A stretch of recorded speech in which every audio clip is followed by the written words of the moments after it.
Hey everyone, you're listening to the official podcast of 4playernetwork.com. Check us out at that address for everything you need to know about our community, monthly giveaways, and nightly live streams. You can even support us on Patreon at patreon.com/4player. And last but not least, you can catch the live recordings of these podcasts every single Thursday night on our Twitch channel. We hope to see you there. Enjoy.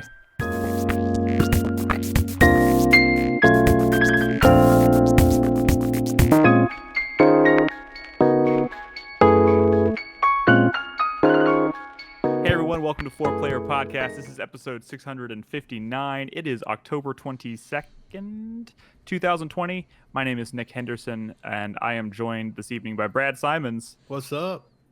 Christopher Guthridge. Hello! Nolan Hedstrom. How's it going, everybody? And Christopher Davis. Hello, hello. And welcome to the anti-2020 presidential debate. This is literally... Sorry, right now? That is happening right now. Mm-hmm. This is my excuse. So no, don't mute me. We need to be a part of. This is the show. We are about to have discussions about video games. If you're muting me, you should just go watch. That was just a joke about the mute button. Oh, I see. Yeah. I see what you did there. Okay. We've got video games to talk about tonight. We're going to talk about Genshin Impact. We're going to talk about Amnesia Rebirth. We're going to talk about Crispy. You're going to talk about some Ghost of Tsushima Legends, right? Maybe. Cool. And real quick, this is actually going to be our last podcast of the month because next Thursday night, in lieu of doing a podcast, we're going to do a co-op night. We're going to play that Phasmophobia. We've had a lot of people asking us to play that game. It's going to be interesting, I'm sure. So if you've been interested in watching us, wanting to watch us play that game, be sure to tune in next Thursday night, 8 p.m. Central Standard Time, and we'll be checking that out. Maybe some of us in VR. I'm not sure. I'm certainly going to try it in VR. We'll see how it goes. But let's just jump right in. We got some games to talk about. I kind of think it's appropriate to start with Nick. As far as what? Phasmophobia. Not only do I think we should watch a guide, I think we should watch at least an episode of Ghost Adventures. So we kind of know, like, we get in the headspace. Yeah, the headspace of. We Once do like a you've Discord seen watch one party. episode of any of those ghost shows, you're done. That's all you need. Like, why even watch Ghost Adventures? A Discord watch party. We'll watch an episode together, and tomorrow night we'll get into. I think that's a delightful idea. Yeah, I love that. Yeah. All right, let's not forget that. Let's not let that disappear into the ether. We have a whole week to figure that out. Let's do that. This is the magic. This is happening right here, live on the podcast. All right. So tonight, I think it might be appropriate to start with Genshin Impact. Right? Really? Getting right into it. I like it. I like this. So I don't know who wants to kind of lead. I've played only a very small amount of it. Yeah. But it sounds to me like Nolan's pretty deep into it. Nah, I don't think any of us are really that deep into it. Yeah, that's what I wanted to bring up. Like, honestly, like, I have scratched the surface of the cover of the book that is Genshin Impact. Yeah, I kind of feel like that as well. I mean, granted, we've played more than you, Nick, but you did the classic Nick hour. The Chris Davis. The Chris Davis hour, is that The what 40-minute hour? No. To do the Chris Davis, it has to be 17 minutes. Get it right. The 17-minute hour, that's what it was. I've played more than 17 minutes. I've played like almost 2 hours of this game. But do you know what's going to stop me from playing more of this game? Whose footage is this? Mine. Nolan's. I feel like... Wait, that's a boy. Yeah, exactly. That's not a lady. Well, it's okay. Hold on. If you look at the top Wait a minute. I only have 3 characters. Okay. Oh, so you're pretty early too. And 2 of them are ladies, but you're not playing as the ladies. Okay, you're switching back. My current party is the ladies. All right. Brad's I've played probably. What's your adventure rank, Brad? Adventure rank is God. 9, I think. 9. Okay, 10, I think I'm 10. I think. Yeah, I think I'm right around there. I've honestly. I'm 5. I'm early enough in the game to where I kind of don't know what I'm doing. I'm just sort of exploring, but exploring is fun. I mean, that's kind of, I think, the draw of the game outside of all the waifu gacha pools. Because so this was a game that I was completely intending to ignore, but I when I first heard about it, it's like, hey, some company is just copying Breath of the Wild, except this is like an anime gacha game, so it's like Breath of the Wild with waifus, right? But I was like, okay, whatever, it's probably going to be bad. I'm glad that you said it and it wasn't me. But then the conversation was like, hey, this is actually pretty good. Or like, and then you had people going, oh, this is stupid. I can't believe people are playing this. And it was really hard to suss out like who was hating on the game because it was a Breath of the Wild clone, who was hating on the game because it was a gacha game, who was hating on the game because it was like very anime and there's a character who's annoying and talks in the third person or whatever, but she's not actually that annoying. She's not that annoying, and honestly, she's not even there that much. Mainly just because, like you said, Brad, while this is like a story-driven game, which is not what I kind of got out of it when I first heard about it and saw the first things. I didn't realize this was going to be a story-driven game, kind of like Breath of the Wild. Similar to Breath of the Wild, like the amount of time you spend in story versus the amount of time you spend just exploring the world is so drastically different that even though Paimon maybe I can see her being annoying to some people, I don't think she even talks that often to the point where it would be annoying to me. Yeah. Who are we talking about? Paimon. She's like this. She's like your guide like character for your silent protagonist. So she talks in the story cutscenes for you, basically. But she talks in the third person around, and she has a voice like "I'm Paimon" because she's Or no, she doesn't say "I'm Paimon." She says Paimon doesn't like that. She talks in the third person. Yes. Yeah. Paimon's name is Paimon. Yeah. So, but real quick, before we get... no, I have a point. Brad, you are killing me. I can't get this thought out. No, but I was in the middle of a thought. Okay, go ahead. It was my thought. You guys did get pretty detoured by Paimon. What I'm saying is, there was a lot of like scuttlebutt about this game, and it was hard to determine like which of it, whether good or bad, was actually sincere because of the type of game it was, because of what it looked like on the surface, because of people's... I mean, it's like, this is like the fun version of The Last of Us 2 this year, where it's just hard to find out, should I actually be fucking playing this game or not? You know what I mean? Wait, what do you mean by that? What I'm talking about here, where there's a lot of like mudslinging back and forth, and you don't know like if people have good intentions behind any of it. You know what I mean?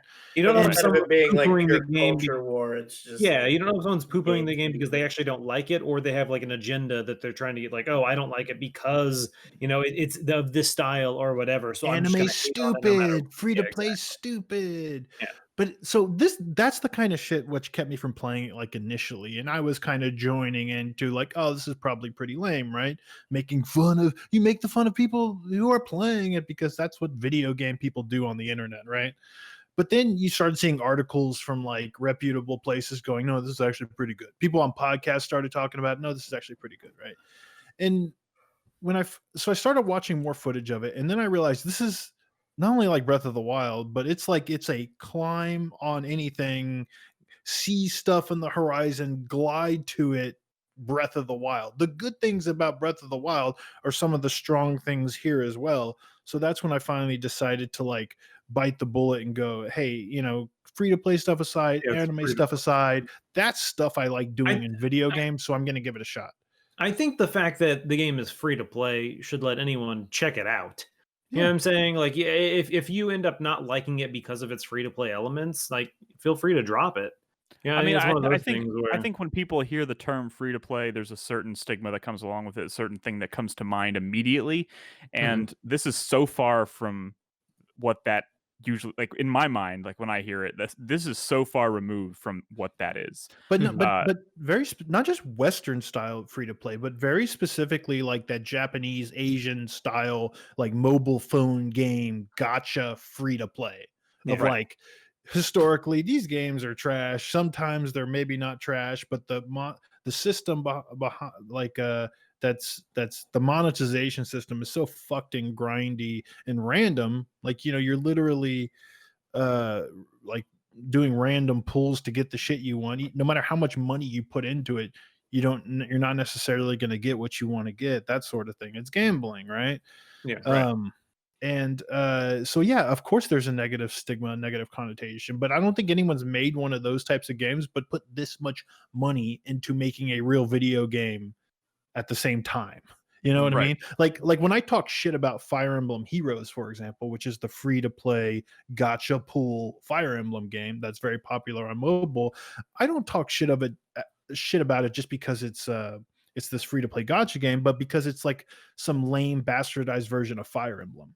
Like the gameplay itself is uninteresting, but here the gameplay seems kind of interesting, which is what the initial draw was. Now, it's got its issues. It doesn't feel as good as Breath of the Wild. There's no running what the big attack. issue for me is so far, and maybe y'all have found a way to fix this, and I'm just stupid. Don't do this to me, Maggie. Just go away, Maggie. Okay.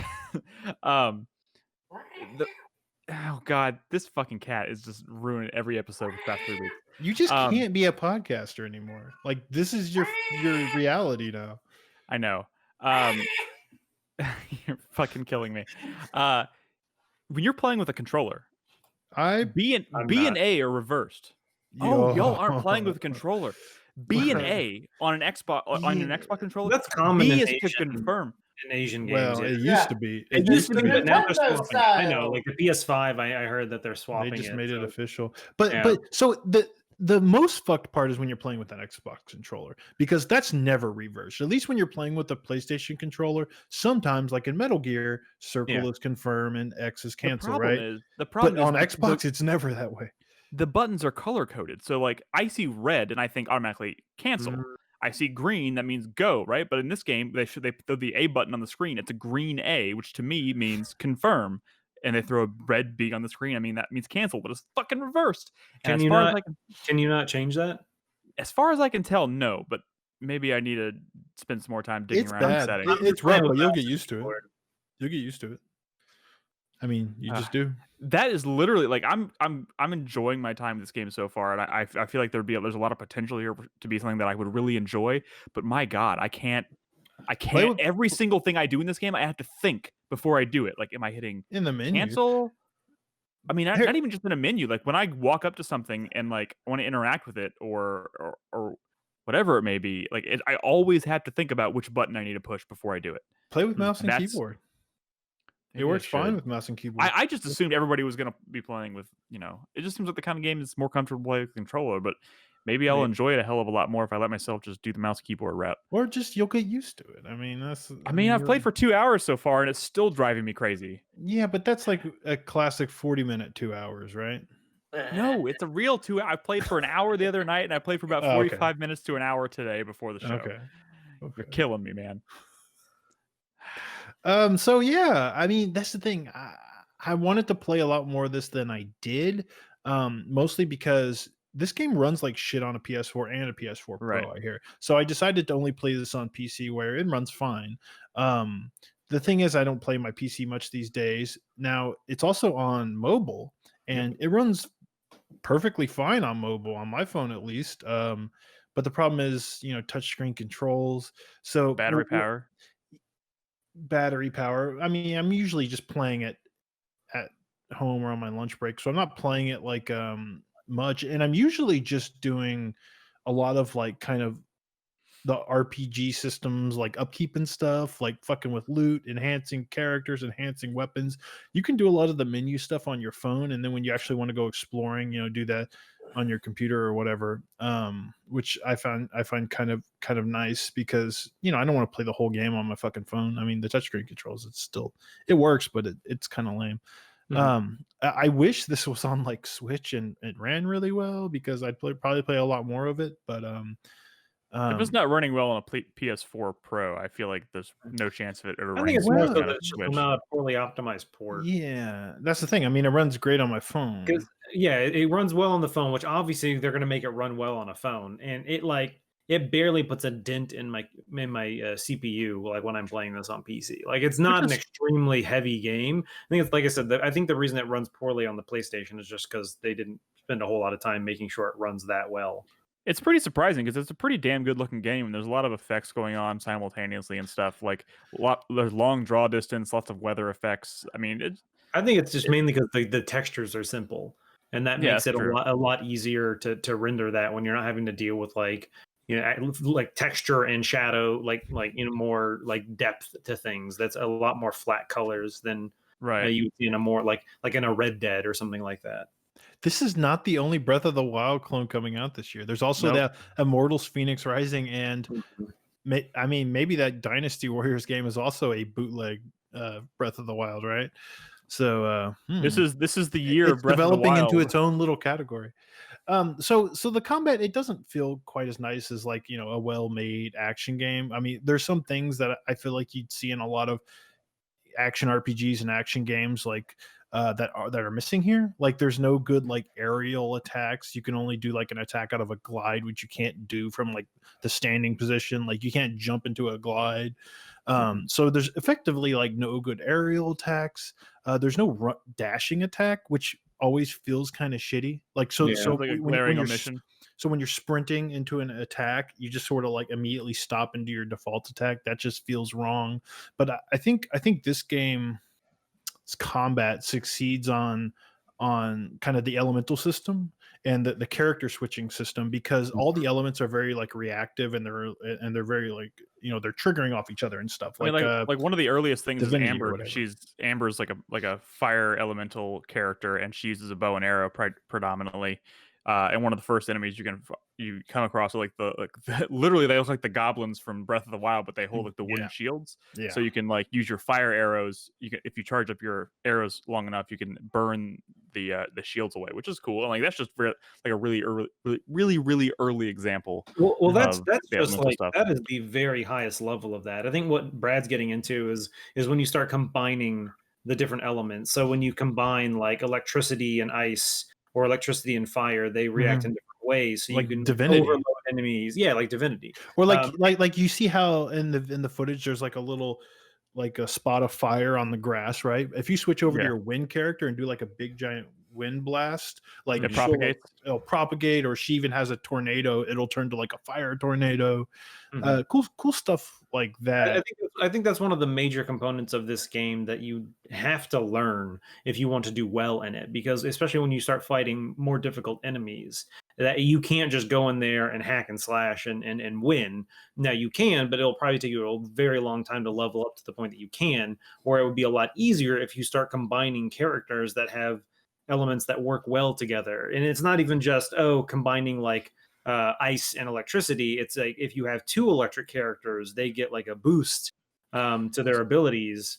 So does anybody have a feel yet for how many characters are in this game? I think there's like 30 or something like that, right? That's crazy. Here's the thing. They're all like, there's a few you get from the story, but then the rest are locked behind these pools, which, is a currency you earn in the game, and you definitely get. I mean, I have plenty of characters, right, already.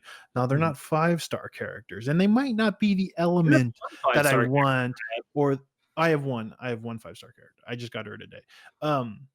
So here's the rub, right? Because this is an anime game with waifu style characters. Like, you see footage and you see a character that looks really badass, right? And you're like, I want to get her, but she's a 5-star character, and there's no guarantee that you can spend a lot of time grinding or a lot of money and still not get that character. And I'm in this scenario where I want like certain elements, right? But maybe only a guy that I have has that element, but I want a cool looking lady that has that element. Oh, well, she's a 5-star character. So open up that checkbook or play for hundreds of hours, or you might just get lucky. Like today, there's the most recent patch, which like kind of starts a new, not a season, but a new section or whatever, where they introduce some new characters and a new like pack.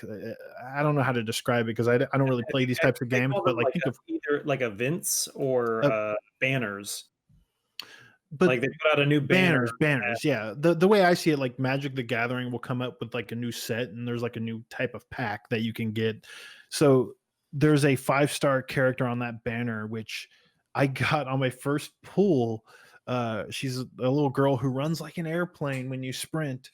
And the thing is, I didn't want her. I was fucking around in the menus, not really understanding what I was doing. And I converted all my one kind of currency into gems, but because I wanted to get a pull from this one banner, this one pack type, but I did the gems, they look very similar, and I did the wrong gem. So I couldn't even do the pack that I wanted to do. So I was like, fuck, I guess I have to get wishes from banners. There's 2 types of wishes, and certain ones only work on certain banners. And I did something similar, Brad, where I accidentally used my currency to get one type of wish when I thought I was getting the other one. Yes, but then I got this 5-star character, which people tell me is good, and I guess the differentiations between the characters come in like their special abilities and stuff, and some are very good at like synergizing with other abilities, right? So that's sort of where like high tier characters might come into play. I mean, and they know what they're doing. They're gonna make the better characters the higher tier 5-star characters. So does one thing I'm feeling so far, again, because I'm pretty early, maybe this gets better, but like I'm already overwhelmed by like the number of like menus, things that I can enhance. Like, what's the difference between enhancing a weapon and refining a weapon, and like all these different materials. And there's just, and like when you open up, like you hold down the left bumper, it opens up the wheel, and there's like all kinds of shit in the weapon wheel. And if you hold LB and hit like on the D-pad, it opens up an entirely separate menu. Like, it is just, it's kind of used to it. I mean, it's a RPG, but I play RPGs all the time. Like, you haven't gotten to your adventure book yet. There's a lot more that's going to happen that you haven't even got yet. But like, how do you keep track of all this shit? Is what I'm wondering. Like, I have no idea. It's one of those things where at first you're going to be very overwhelmed. I would probably suggest maybe watching a video or 2, and then just kind of like slowly I did actually. I mean, I watched a couple, and it's more about like, don't try to master the game in 10 minutes. Try to master one element of the game. Try to figure out, how this system works, how, just kind of maybe refine a weapon or 2, maybe, enhance one. Maybe you're not going to get the best out of it, but you're just kind of figuring out how it works, how you can you can enhance weapons using, lower quality weapons. You can level them up and stuff like that. You just kind of maybe learn how those systems work and just get a little more familiar with it. It's hard to know, like because leveling up anything for any reason requires like resources, and sometimes like I don't know which of these weapons are actually good. Like what is even elemental mastery? Yeah. And do I want that on a weapon versus something else, right? But I still have to invest to like level something up. Like every character you get is level 1 when you start. And it's like, well, I can't run out into the field and find out if this character's any good until I probably level her up a little bit. So I'm just going to dump 10 levels into her. I think you take them into like trials and like kind of mess around with them. That's another insidious thing, is there are like trials where you can try all the different characters that might be impossible for you to get, but it might make you really want them. That's why they do it. And I think it's smart. I think it's smart to give you an opportunity to be like, hey, you like Klee? We'll do her trial real quick and see how she plays. Oh, you like how she plays? Well, she's a 5-star and a very rare drop. So good luck with your wishes there, bud. Yeah. Okay. But the exploration is rewarding. It feels like there's like little Korok challenges all over the world, but instead of Korok seeds, you're getting chests full of resources, which is nice. Are those the little blue sprites that you like kind of follow around and protect? That's a whole thing, Nick. Those ones you can just follow those, and they'll propagate a chest, and you can get the elements from it. But there's other ones that are, I forget what they're called now. It starts with an A. They're kind of hidden. And when you get those, you can take those to shrines and level up the shrines, which I don't think the game puts enough focus on, because you definitely should do that, because that's what gives you like more stamina. First off, leveling up the 7 shrines or whatever. If you haven't been doing that, I would definitely recommend that. Boner Killer in chat brings up, he says, you guys are in the first region now. Later the map gets way more vertical. So one of the things I've heard like from various places repeatedly is that the second area, like this first area is very Breath of the Wild and very kind of generic, but I hear the second area is like super fucking rad. So I can't wait to get, I don't know how long I have to play to get to that second area, but everyone says it's like really cool. Okay. So here's go ahead, Chris. So for the past 20 minutes, we've been talking about the gameplay elements and how this house works. What is the story with this game? Is it Zelda-esque with like how the quest structure goes? And it's like Zelda with way more voice acting. Yeah, that's actually a really good way to describe it. Okay, so I mean, but there I mean, is here's a the thing. structure to the story, and there is eventually going to be a roll credits. Yes. Yeah, I think Well, yeah, so. yeah, yeah. Okay. I mean, there Oh, no, definitely is a I've already hit probably a good 45 minutes, an hour of cutscenes of like, story exposition and stuff. Yeah. Okay. and those cutscenes and stuff look really good, but I can't honestly say how much I care about the story so far. Like it's, I mean, Well, but you're then again, early. like I mean, who cares It might about be the one of those story in things any where early JRPG on, this they early? drop a bunch of shit in your lap, and you're like, I don't know what's going on. So yeah, it's hard to care about it. But I think as you and I think so far they've done a fairly good job of spreading out the story, so it's not like you can just do it all at once, and it's not even just like a matter of I'm going to do a bunch of story and then I'm going to maybe explore the world for like 3 hours and then go back, because they will actually lock the story behind levels. It's like you yeah. can't progress until you do enough in the world or level up enough. There And was so I just think something.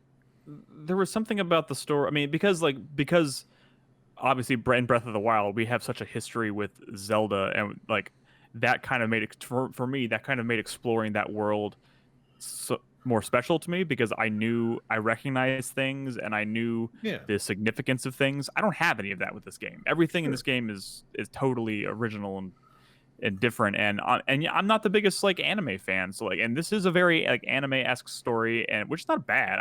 It's not really typically why my are you jam. hating on anime, Nick? I'm not trying to hate on it. I'm just saying like it's very rare that I find an anime that like hooks me. Well, So I'll say this. Maybe if you're want to give the game a fair shot, maybe at least try to get to that second area. yeah, no, I intend to give it a fair Because shake. this is very anime, but this is not a Japanese developed game. This is a Chinese developed game, and I hear that second area has like a lot of cool like traditional Chinese stuff in it, and which is very different than what we see in a lot of Japanese developed games or anime based games, and that's why it might feel kind of unique. Arc Insanity says in chat says the second area is awesome. It's like some Journey to the West shit. There you go. Nice. Sounds pretty cool to me. Like some Journey to the West shit. So I mean, yeah, I wish I had more to say, but I'm still early. Yeah, like I said earlier, I honestly do feel like I've scratched the surface. Yeah, while I am, adventure rank like 10 or 11 or something like that, I'm Right. world rank 0 right now. Like, and my highest level character is like 10 or 11. Like, it's one of those things where I feel like I just haven't spent enough time in this world. And honestly, one of the things I hate, my character is low level, it's just because I don't feel like these characters are going to be the characters I'm using at the end of the game. And so I don't want to waste resources leveling up characters that I don't want. But the problem with that is because it's a gacha game and I don't really want to spend a whole lot of money. I haven't spent any yet. Maybe I will at some point. I don't know. It's one of those things where if I want to get a character I want to put levels and points into, like, I have to play the game so I can earn the resources that I can convert into wishes to try to get a drop of the character I want. But the problem is once you start exploring so far, like if you're not leveling up your characters, like you're gonna die. So you have to spend less. So I'm maybe starting to get to the point where I need to start putting some levels into the characters, even if I know I'm not going to have them forever. But how do you know? That's the thing. I don't know when I should be leveling up a character or how much I should level up a character or a weapon. Like, where am I even supposed to be in terms of levels? It's hard to tell. So I have no idea. I'm at level like 15, and I'm adventure rank 5, and I have like, because you use items that you find in the world to upgrade to level up your characters, and I still have them. Character by doing combat, you get so little experience from combat. That's like maybe 5% of what you will do to level up. Yeah, most of it is from items. But like I still have a surplus of items that I can use I can keep leveling up my characters. And I'm just like, should I? Or like, what's the point? Like, why would I be hoarding these? Maybe it's because I want to get more characters to like spread them out more evenly. I don't know. I would say it's kind of weird. The main reason you maybe don't want to spend so many early on leveling up your characters is because characters like Kaya and Lisa are like not like A tier even. I think from what I remember looking up, they're like C tier characters. And even like the Traveler, the main character, is like a C tier character. What, Fred? No, I mean, it's funny you say that because I mean, I guess I gotta look at some tier lists, man. Dude, look it up. Like, as soon as I see that Diluc is like S tier, and I look up some videos of people using Diluc, I'm like, oh fuck, I want Diluc. But of course, he's like a fucking 5-star. Like, the drop rate on him is like 0.6% chance drop. Well, I hope the 5-star I got today is a high tier. Klee, she's S tier. Oh, is she? All right. Now I know I have a character. I'm confident to dump some experience. Yeah, dude. Yeah, like my best character I have, and I don't have her in the footage, but I ended up getting her off of a random drop. No, never mind. I think she might have been C tier too. Noelle was the one I got, but I think she might have been C tier as well. And so it's one of those things where I think I don't have any even above C tier characters. Which I don't even know what that means. I mean, does that mean you're going to have a harder time playing the game? I mean, not necessarily. I think it's one of those situations where the skills that they have synergize really well with other characters. It's one of those things where I don't remember it all. It's one of those things. Oh, sorry, Prince. Apparently, 0.6 is generous. He says probably 0.005%. No, I think it's I think it is 0.6%. I mean, this is one of the games where they have to reveal the percentages. Yeah, it's very up forward. It's not hidden behind some like mechanic you can't see. Like if you click on one of those banners and you click on the details, it will tell you the exact drop rate. And they're low. Yeah, they are low of characters and items. And the one nice thing about it is I think I've heard it referred to as pity. This is all new to me. Where every 10th you are guaranteed, if you do 9 wishes and you don't get a 4-star, your 10th wish will 100% be a 4-star drop. Do you have to do a? You do not have to do a 10 pack. Together. No. Okay. Yeah, I found out. I looked it up online. I was curious. You can do individual ones. It doesn't matter. It can go as low as like you can get 3-4 tiers in a row, but you are guaranteed a 4-star or whatever 4 rank every 10 wishes. Oh my god! I saw Jeff Gerstmann from Giant Bomb post some tweet. He's like early on in the game. He's like, "Hey, look at this 10 pull I just did," and there's like 3 4-star characters and a 5-star character. And he just started playing the game, and people are like, "I guess you don't have to worry about characters anymore." Gigamir brings up a good point. Your pity does carry over banner to banner, says Clef, but Gigamir brings up a good point. You're guaranteed a 5-star at 90 pulls, which is 90 wishes. I think I've done maybe like 20 wishes. But once again, it's one of those things. It can happen anytime. But if you do 89 wishes and you do not get a 5-star, your 90th will guarantee be a 5-star. Okay, I need to keep track of that. I mean, I definitely haven't done that many. You can see, and that's the other thing that's nice about this game is it shows you. If you go to your history, you can see how many pulls you've done and stuff like that. The game tells you everything. It's one of those things where, don't get me wrong, I don't have a history with gacha games, so I don't know if other ones in the past have been this straightforward. But from what I've heard, and one of the reasons I've never gotten into them is because I've always heard kind of bad things about them.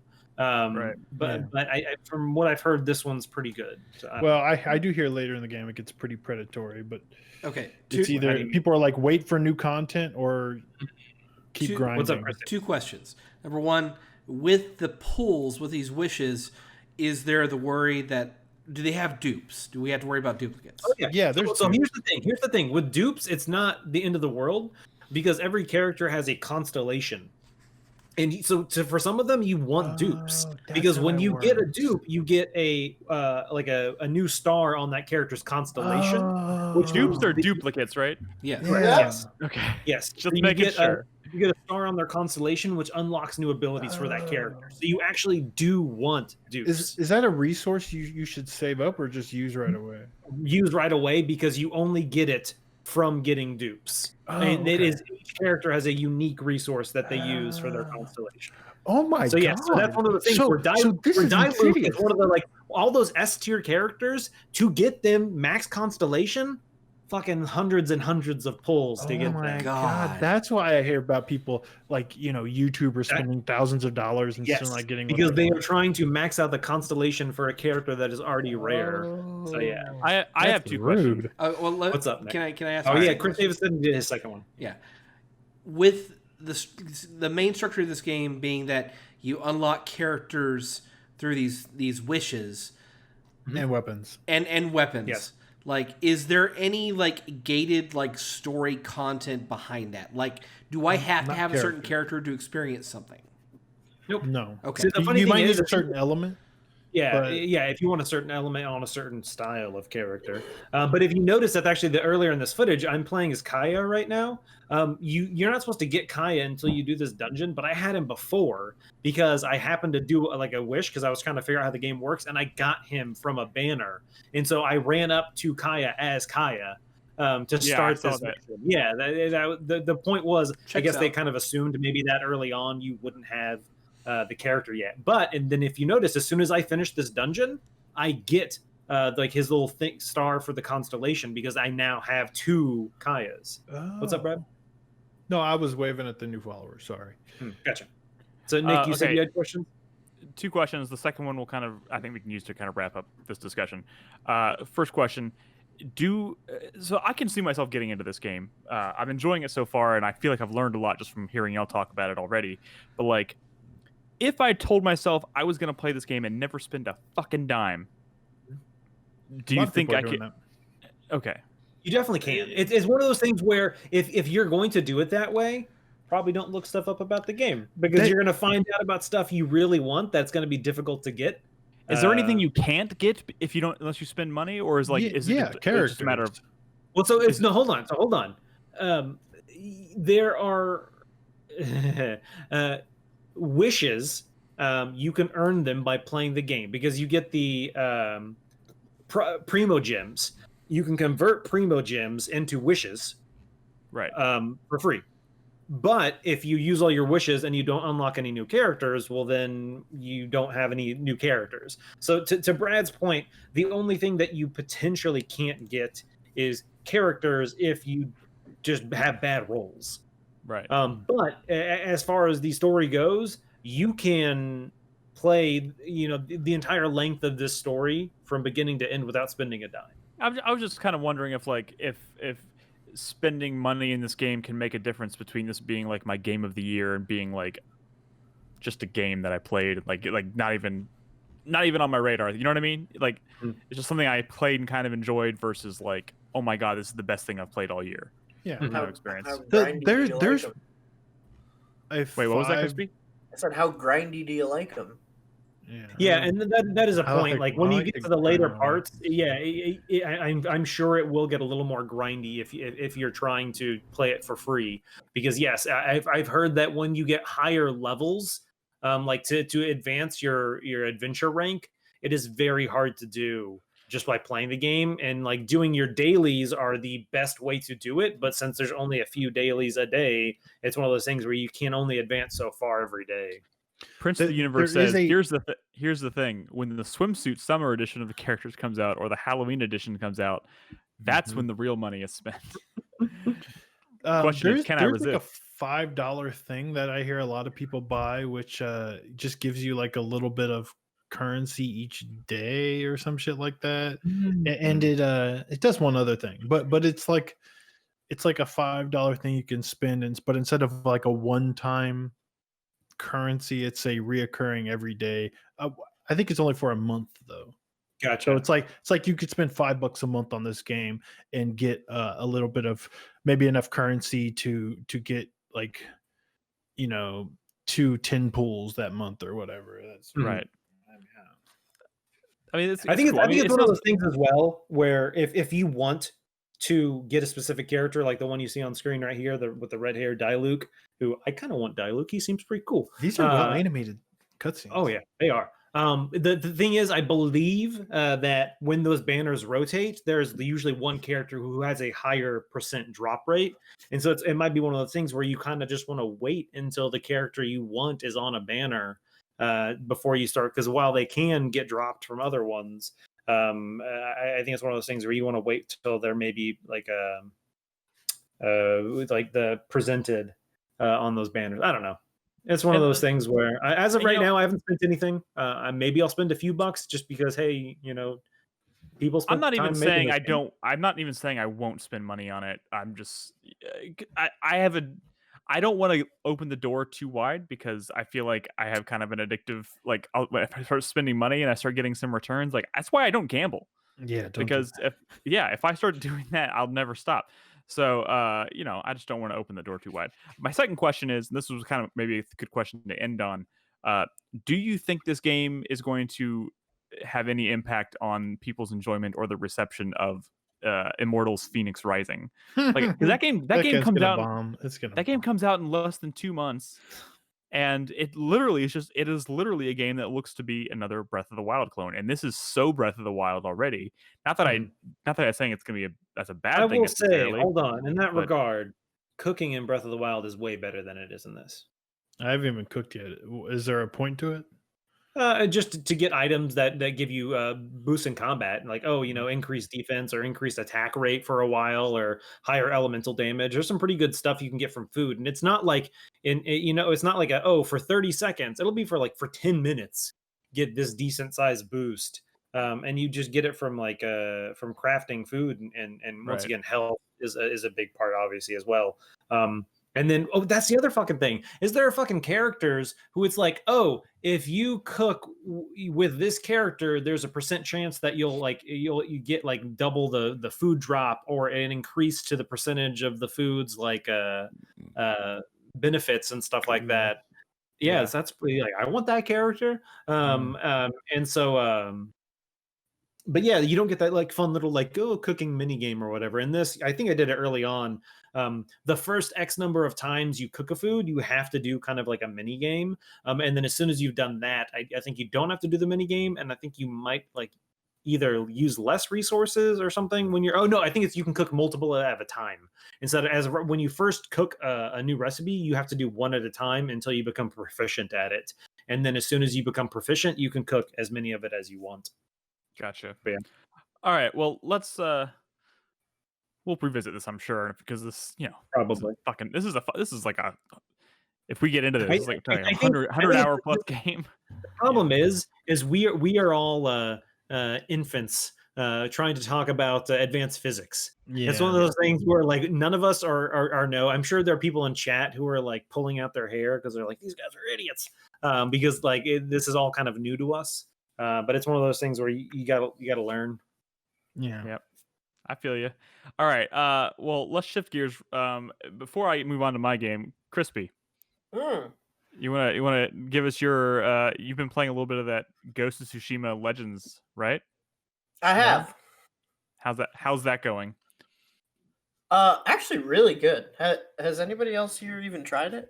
No, I No. downloaded it last night and installed it, and then I just got really sleepy.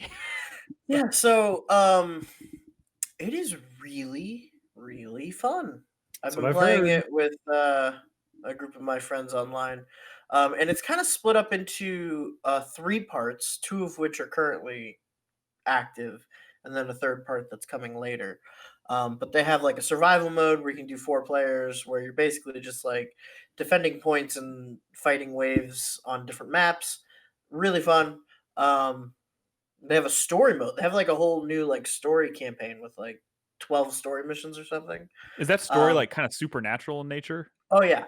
So like the whole framing device of it is that it's this bard kind of like telling stories about the ghosts of Tsushima. It's Mhm. like the legend of the ghost of Tsushima has passed into legend, right?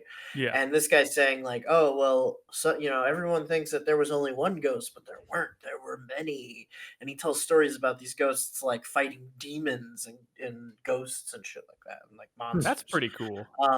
So yeah, a lot of the like supernatural elements kind of modify the gameplay that you would know from the original game. Like for instance, one of the last levels that I just played earlier today is you're like trying to cleanse a village that's been slaughtered, and all of their ghosts are like haunting the village. So like everyone's like invisible, but you can only see them when like lightning strikes, and things like that. There's like demon and Oni and shit like that. Are you Like still Neo. exploring like the open world, or are these like No, separate they're linear like levels? they're self-contained linear levels. Gotcha. So Um, how does the multiplayer of this work?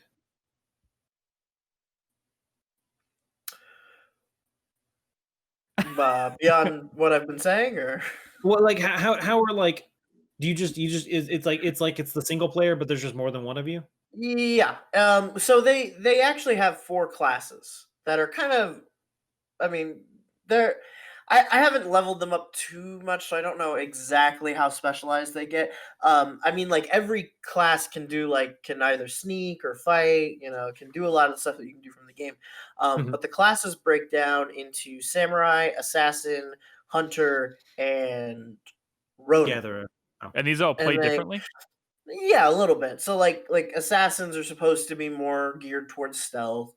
Samurai are supposed to be more geared towards full on offense, like melee offense.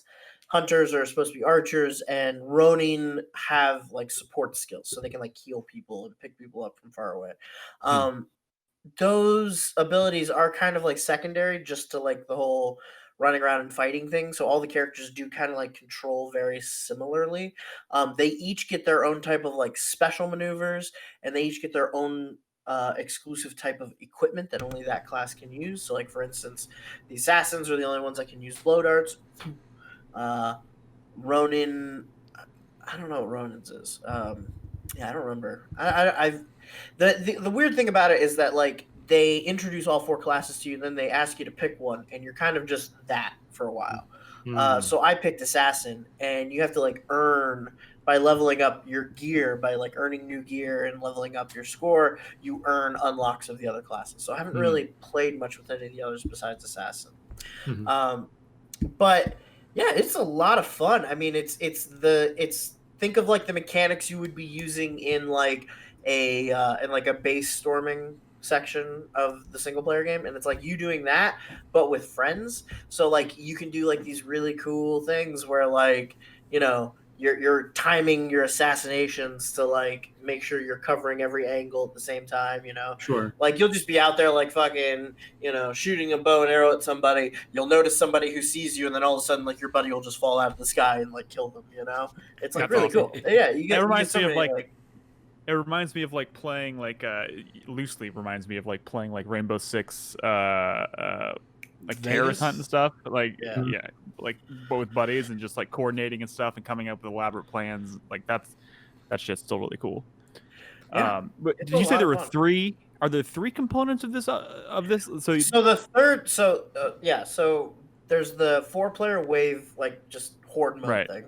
There's the 2-player story mode, and then they've got another thing coming out called raids. They're having like raids, Yeah. which are going to be 4-player like boss focused activities. So like the story that they have so far is a story chain that tells the story of this demon, I think, who is trying to prepare for an assault on Tsushima, and is doing things like in one of the stories she gives this Mongol warlord like necromantic powers, and he starts like going crazy and like killing people and Yeah. turning them into a spirit army and things like that. And you're basically like dealing with all these different plans that she's laying in motion. But at the end of the story missions, at the last story mission, it's like she's like, okay, fine, I'm just gonna come there myself, blah blah blah, and launch my own attack on Tsushima, and then that's what the raid is gonna be. Is like you Gotcha. fighting this like demon lady's army. Okay. So there's no progression system, right? For the No, there characters? is. Oh, there are? Oh, there absolutely is. Yeah. So as you play missions, you earn gear, and it's kind of like in Destiny, where like your gear has a score, and your character has a score that's like calculated from the amalgamation of like the different gear you have selected. Yeah. So that's called your chi score. The higher that goes, like the higher level your character goes, and you also unlock. Everyone has like pretty. I mean, not like too involved, but they have their own like skill tree. And as you play, you unlock new skills in the skill tree, and some of it's repeats from like the single main player story. game. Yeah, like utility stuff. Like assassin gets things like they can do the quick assassinations, or like they can run silently. But then you get like special abilities, like you can do like a poison smoke that turns you invisible, or you can do a smoke that turns you and all of your allies around you invisible, kind of thing. You know, Ooh, that sounds helpful. Yeah, fun stuff. Are there duels? No. Damn. There's also, they don't have the mechanic where you do like the standoff. 4-player standoff would have been sick. Yeah. I mean, there's a lot of stuff that, you know, just there's a lot of stuff that wouldn't work from the main game, and you can even kind of feel when you're playing like a 4-player mission, there's certain play styles that like just make more sense than others. It's like trying to be an assassin while everyone else is like fighting out in the open is like really difficult, which is why the assassin build in multiplayer ends up being a bit more aggressive, because it's all about like forcing flinch to get like quick assassinations rather than it is like sneaking up on people. You know what I mean? Yeah. So are you playing this pretty steadily? Like, are you going to be playing any this weekend? I don't know. Maybe. How many missions I would like are to try there? it. I would definitely be down to try it. There are like, I want to say 12 story missions, and each story mission is like 3 parts. Oh, okay. So but they have bronze, silver, gold rank, and they actually change, the missions change at each rank.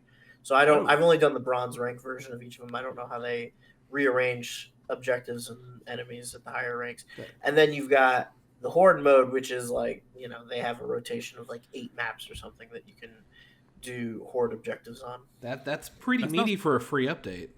It's really cool. That sounds pretty significant. Also, something I didn't really expect was like this is not a game where I thought multiplayer would be a particularly good fit, but it sounds pretty awesome. No, it's great. I mean, it's a really cool co-op activity. Highly recommend it. So yeah, if you want to play something this weekend, I'd be down. I think that raid comes out like it's the 30th or next week. The 30th. Okay. Cool. So, yeah. Alrighty. Well, yeah, I'm totally down to try. So if you want to do that, you got to get leveled up, bud. Got to get some gear. Remember the raids in Resistance 2? No. Yeah, they had like 8-player raids, and those were dope. It was the only Resistance game that had one, and it felt very out of place, but it was like the coolest thing in that game. You just saying Resistance 2 makes me remember that I really, really liked Resistance 2 and 3 a lot. I never played 3. 3 is really good. 3 is where they gave up trying to make Resistance a unique thing and just made it Ratchet and Clank. Yeah, that pretty much. But it works. I mean, it was already practically half a Ratchet and Clank game anyway. So, all right, I have a game. It's Halloween. I played the first 4 hours or so. Oh my god! What? Why didn't you lead with Amnesia? I forgot about this.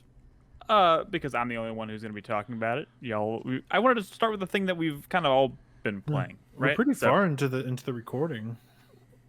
Do you want me to say it or not? I don't have. I mean, here's the thing. This is an Amnesia ass game, so really, there's not a ton I can add here. If you've played an Amnesia game, you kind of know what to expect. And that might sound fairly negative. I think first person. Lots of notes and spooky. Lots of notes. Yes, all of the above. I think what this game does. Okay, so this game does a couple things maybe a little bit different. And honestly, it's been a while since I've played The Dark Descent or A Machine for Pigs. And this is the thing that I think might be a little divisive here, because there's a lot of emphasis. This game takes place in the desert. You crash, you're on an expedition on an airplane, you crash in the middle of the desert, and you wake up and you're all alone, and you kind of wander out into the desert, and you find your way to these caves. Obviously, it's very hot outside, so you're like, I'm going to take shelter in the caves. You're trying to find your crew, and you wander into these caves, and it is pitch black, and you are trying to find your way through it. So you're using matches and finding lamp oil, and all the while you're feeling like something is like stalking you, or something supernatural is kind of just right on the periphery of what's going on, and it's creepy. It almost gets to a point though, and again, I can't remember how prominent this was in the other ones, but like it almost feels a little bit like the batteries in Outlast. Yeah, where like I mean the matches, I mean, it makes sense. Matches burn out very, very, very quickly. So when you light a match, you have to be very careful because you only have so much so many things. You only have so much oil. You only have so many matches. Matches burn out incredibly quickly. You can use them to ignite like torches and candles and stuff. And once you do that, those are kind of, as far as I can tell, for the most part, permanent. But sometimes like a creepy gust of wind will blow through a tunnel and like blow out all your candles and shit. That's happened to me a couple times. But you can use them to create more long-term sources of light, which is very helpful. The oil, though, for your lantern is remarkably short-lived. Like it's super. Like I can have like a full lantern where it's like it's on a scale of 0 to 10. I can have it like on full, and I can pull out my lantern and walk around for like a minute. I feel like, and then it's completely gone. So you have to be incredibly careful where you choose to use light sources. See, this makes me like okay. I know this is why. Does the game feel like it's easy to get stuck with no matches or oil and just not be able to see? Well, here's the thing: if you stay in a room, if you lose all your light sources, you sit still for a couple seconds. Your eyes adjust to the light, so you can see. You can't make out a ton of detail, but you can see enough to like start picking up objects and like opening drawers. Does it feel dynamic? Matches. Like you're probably gonna find a match if after too long. I mean, matches are hidden everywhere. I mean. If you're being diligent about tearing the environment apart, looking for matches, you should. I've only had a few instances where I went, a couple minutes without having any potential light source. And how easy did you find it to navigate the world with no light source at all? Well, it's. I mean, crank up that gamma. It's that meme where it's like when a game asks you to make the left picture fairly visible and you're like, nah, all the way up. Yeah, no thank you. I mean, I will say being in the darkness in this game is obviously very integral to the experience. You do want to kill you too. Yeah, so previous games had like the sanity meter. In this game, they call it the fear meter, but it works basically the same way. If you stay in the darkness for too long, way to say it. Yeah, you're probably right. The same mechanic. Yeah, if you stay in the darkness too long, or if you look at anything that's overtly scary, like corpses, so it's like eternal darkness. You start to freak out. Like you start to everything starts to get fuzzy. You start to be disoriented. So you need to look away as much as possible. The thing, like the kind of the story thing is that you wake up and you have no memory. Obviously, it's called amnesia. And this is not really a spoiler, but like very early on, maybe it is kind of a spoiler, but I kind of want to talk about this. There's the mechanic in this game where you can kind of, oh God, I can't say it. No one cares. Well, people listening might care, but none of us care. All right. If you don't want this very minor spoiler, mute it for a few seconds. You discover you're pregnant pretty early in this game. So you can hold a button to like, who's the father? So I look down at your stomach and kind of like touch your stomach, and you can feel the heartbeat of the child, and it kind of calms you down. So like if you're in a moment where you're like freaking out, you can kind of like clutch your stomach and talk to the baby and calm yourself down. And that also opens up new lines of like insight and like dialogue, like internal dialogue she's having about herself, and gives you backstory and stuff, because it's all very, very cryptic about what's going on in the story. I have no fucking clue what's happening yet, but it's kind of creepy because like everyone when you do finally talk to someone or reach someone on a phone or something, they're kind of like, you tell them who you are and they're all like, huh? So something's up. I don't know what's up, but it's getting weird. Question real quick, if you don't mind. Okay, go ahead. When you're in the dark descent, your character starts freaking out. The thing I absolutely hated about that game was a sound effect that they had playing. It sounded like teeth chattering. It just, I fucking couldn't stand that in the original game. Please tell me that's not here. It's here too. Fuck. I don't know if I would describe it as teeth chattering, but no. Well, actually, wait a second. Hold on. We might be thinking about two different things, because I noticed that sound effect, but I noticed it when you're above ground. You're like out in the sun, and I was like, "What is that noise?" And I realized it's like I was cooking. Like it sounds like bacon on the stove, just like popping. And then I got out of the sun, like got into shadow, and it stopped. So maybe that's definitely not what I'm talking about. Yeah, like you didn't know you were like cooking some bacon. No. Like I was physically baking, like cooking in the sun. Gotcha. So like I got out of the sun, and like the snap, crackle, pop noise stopped. Carlos says it's in there. there is a noise that plays when you're like when your fear meter is going up, but it's not very. I mean, I've never been to the point where it like got really obnoxious because I didn't let myself stay that way very long. So I can't talk. So I can't speak to how annoying it is in this game for you. So for that, I'm sorry. One thing I kind of want to I don't. This game starts out very slowly, I think, and first I was very much like, this isn't very scary, and because The Dark Descent's a pretty fucking freaky ass game. By the end of this experience of my first night streaming it, I was like, I need to take a break because my heart's beating out of my fucking chest. But like the way they go about scaring you, I feel, and maybe this is just the way they've always done it, and maybe I'm just noticing it more because they've done it so many times now, but like it feels kind of artificial.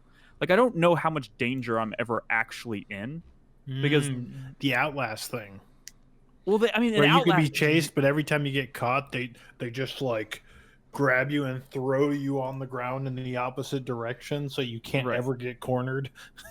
But this is different. This is different in that, like, I've only had a few instances where I have like actually felt like I saw something.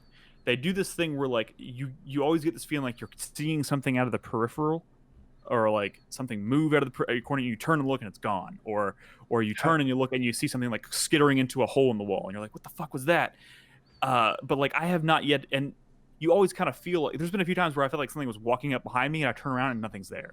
Ooh, how do they do that in game? Like with sound? I mean, with audio, yeah, with sound okay, effects. Okay. But like I've never been. There's a few set piecey moments where I'm being chased by something, I think, because I can see it like come out, like I can see something walk around a corner and I'm like, oh my god, and then I turn around and run, and me being terrified of being chased doesn't look back. So I have no idea if I'm actually being chased. So everything that happens that has freaked me out has felt kind of artificial. So and I don't know, I don't necessarily think that's a bad thing. I just think it's kind of, what's better, this or Lost in Vivo? I mean, this probably. Oh my god. Keep talking. You're the one talking about this game. It's not that loud. We have headphones on. I think it's more so that it's not going to stop. Yeah, and it gets picked up on the mic, so. Yeah, but what did he just do? I can't. I mean, I thought she was sitting outside the door. I opened the door and she's like halfway in the hallway. Oh, now she's like, oh, you opened the door. Let's go see what's going on. Yeah. God. Sorry, I can't even think. Anyway, sorry. So I don't know what else to say about this so far. I'm gonna play it this weekend and probably finish it on the stream either Saturday or Sunday night. Oh my god! What? Every podcast is probably just Robin in the other room laughing her ass off at the cat meowing outside your fucking door. No, I thought she was actually gonna take the cat in the bedroom tonight. No, she gets a kick out of it. Apparently not. Just install a pet door and you won't have a problem anymore. Do I have to tell you this every fucking podcast, Chris? Do I have to remind you this is the solution every fucking time? I'm not installing a cat door for a cat that's probably not going to be alive 6 months from now. What do you mean? Damn. What do you even tell you? This cat is 21 years old. I'm going to install that door and then she's going to die the next day. Slightly larger door, Nick, and then you can use it too. Yeah, it doesn't even have to be that much larger. Just get rid of your doors. Not really. Oh my god! Anything else you want me to say about Amnesia? Hey, should I play it? Yeah. I mean, did you like A Dark Descent? I think so. I don't like reading all the notes. Is there a lot of notes? There was a lot of notes. Do I have to read the notes? Is it one where I'm not going to know what to do unless I read notes, or is it? No, you're just not going to know what happened in the story. Probably so much of the story in this game. So much of the story in this game is told through notes and like inner dialogue, which is nice. That's voice acted. Are they voice acted? The notes? Some of the notes are. When you find a note written by one of your excavation members, it's voice acted. When you find a note left by someone else, no. And come on, man, they had that PewDiePie money. They could have afforded full voice acting.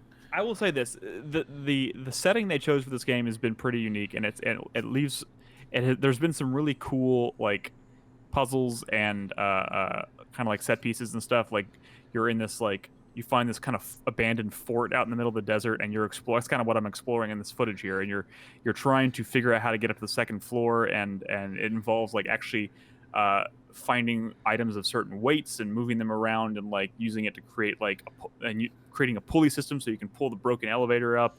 But you have to find something you can stand on, so you have to find a board you can kind of lay across it. Like there's some interesting stuff. But the entire time you're doing this, like there was one time I picked up a chair to move it, and when I picked up the chair, I had like a panic attack. Like the character in game had like a freak out.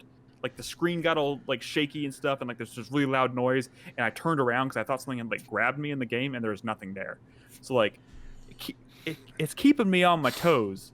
I do like how they revamped like the matches in this. It's a time thing now, so you don't have to use it one per item. Yeah. You can light multiple items. You can light as many items as you can reach. So there's torches everywhere. There's candles everywhere. So you have to kind of do that. Otherwise, you're going to be running around in the dark. Do you have to worry about them burning out? The torches? Yeah. Well, there's been a few times, like I said earlier, where like wind, like a breeze blew down a hallway, and there's like a creepy noise, and like it blew out all the candles. Well, I don't know if that was scripted or if that just kind of happens periodically, and it just to kind of like throw you off. I hope it's scripted. I hope it's not scripted, dude. I want as much of this experience to be kind of like dynamic as possible, because I get the feeling that this is all a very controlled experience, and I kind of wish it was more unpredictable. I kind of wish it was more unpredictable, but it's still like it still feels like Amnesia. Like if you like the Dark Descent, like I think there's no question that you're gonna like this. It's creepy. It's perfect for this time of year. So well, Nick, if you want a dynamic systems-driven horror game, next Thursday you're gonna get one. Oh yes, I am very much looking forward to us playing Phasmophobia. Phasmophobia. Thank you. Bad title.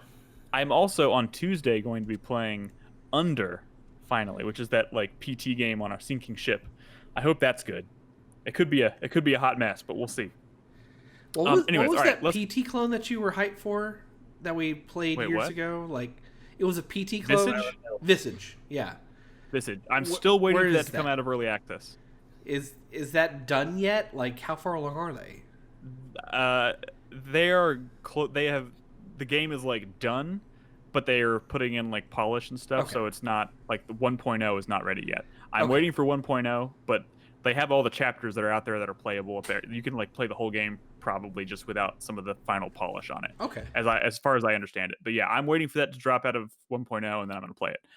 All right, let's take a break. When we come back, no news really this week to talk about, so we'll probably just spend some time answering some questions from you guys, and we'll wrap up the show with the 4-player minute. So if you're watching us live, don't go anywhere. We'll be right back.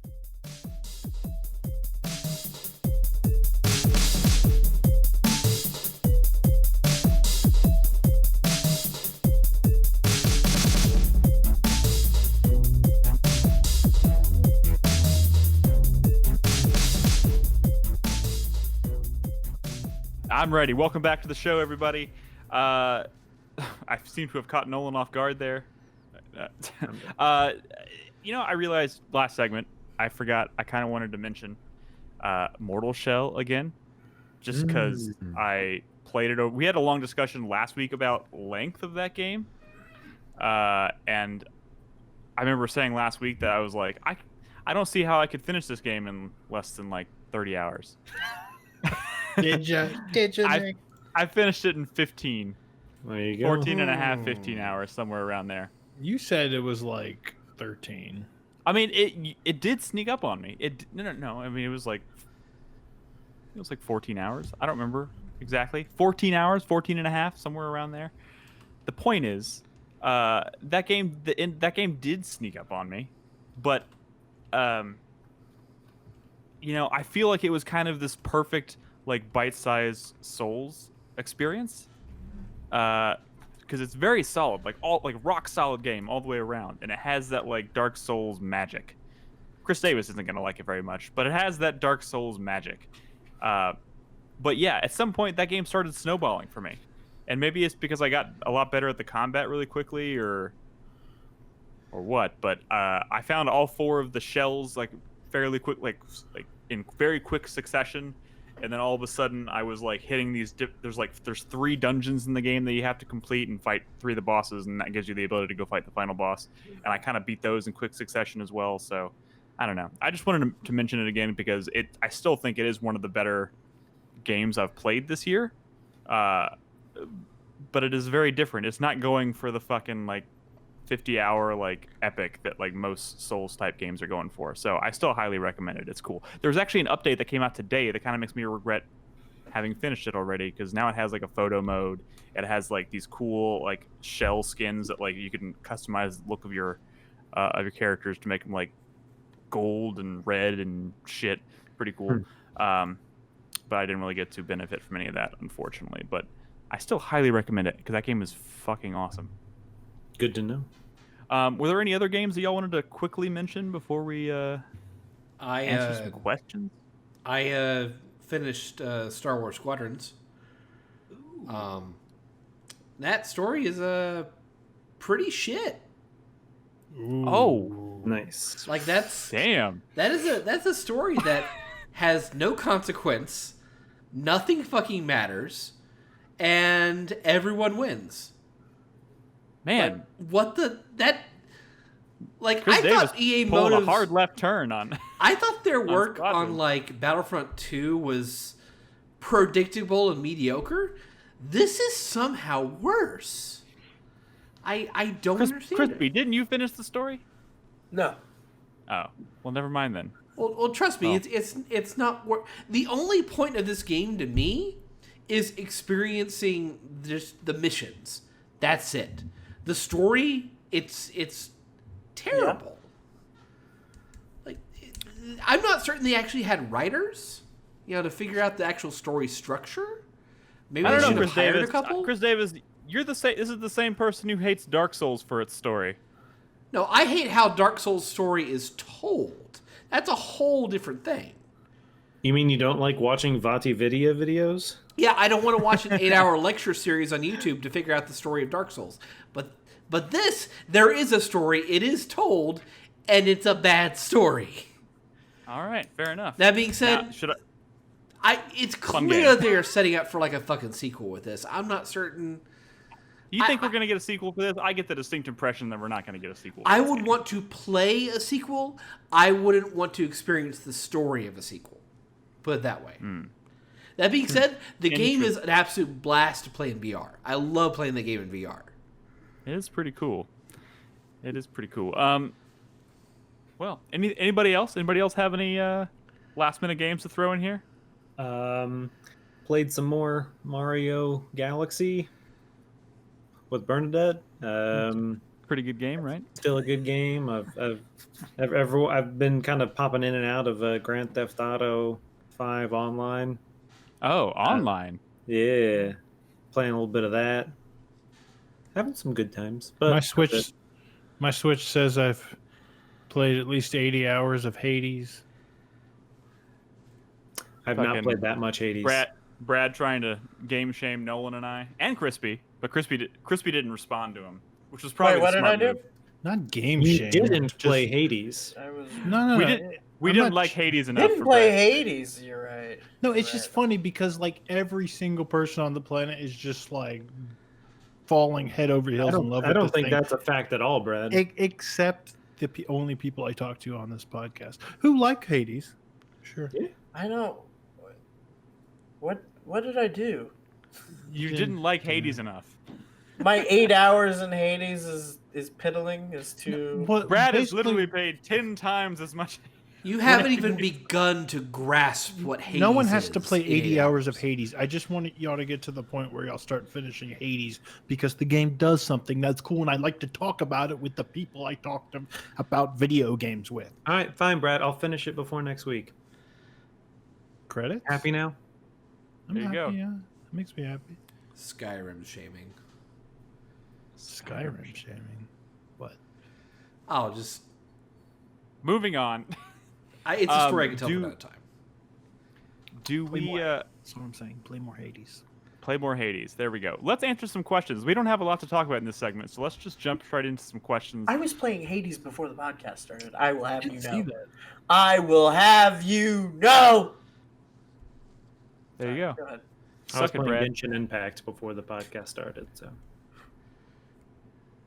Anybody else want to tell us what they were playing before the podcast started? Nothing.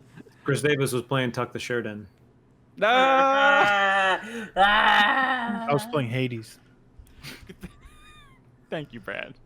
He's All right. playing it during the podcast. You know, every week we like to indulge the requests of our lovely supporters on Patreon and Twitch by answering some of their lovely questions. So no, They're not always lovely. They're but not always we do lovely. answer them. They're usually not. All right. First question this week from Chris Thacker from Kincaid, West Virginia. Oh, we know where Chris Thacker's from. Ooh, I wonder if his town got way more Halloweeny in Animal Pretty sure Crossing. the whole world knows where Chris Thacker is from. What sort of announcement could sway your interest in the direction of a different console for this new generation than you were planning to buy? For instance, if you're currently interested in the PlayStation 5, what could Xbox announce that would heavily tempt you to switch your pre-order? This can be a game, newly announced feature of some kind, etc. I know what the answer for Brad is. Scalebound? Exclusively to the Xbox Series X4, Well, Series I'd X. Don't forget say Phantom this, Dust 2. If the cheap one had a disc drive, that might help. And maybe I think for all of us, I feel like actual Japanese support. the games are going to kind of be the deciding factor here, right? Like, I think it always is, yeah. Yeah, but that's, you know, I mean, like, I'm trying to think of what Xbox exclusive would tempt me away from PlayStation at launch, and I think the only thing that I think might get me excited enough to consider making the switch, and this is based on knowing absolutely nothing about this title at this point, other than the fact that it exists, is Fable. A new Fable game would be pretty good, but I bet you they're going to release it on PC. So. yeah, it's on PC. I mean, that's the problem. true. Okay, so Yeah, I mean, here's what it is. I might get an Xbox if Microsoft said we're no longer going to be supporting the PC anymore.